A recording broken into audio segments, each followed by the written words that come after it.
How to trim videos on Samsung Galaxy devices. Hello everybody. If you're wondering how you can follow the steps in order to do so. So for that, you can open up your Samsung Galaxy device first and then head over to the video that you would like to trim. Once you've accessed the video, you will be given editing options on the bottom of your screen.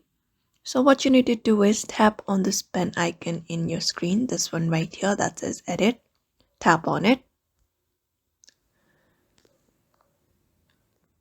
When you do, here it gives you option to trim. So what you're gonna do is you can adjust the video to how many minutes you want to trim it into. For example, it is a 2-minute video. I would like it to be about 30 seconds. You can do this, and once the video is done, you can tap on the save option at the top right corner of your screen like this, and when you do, your video should be trimmed. So that is how you basically trim your videos on Samsung Galaxy device following up those methods.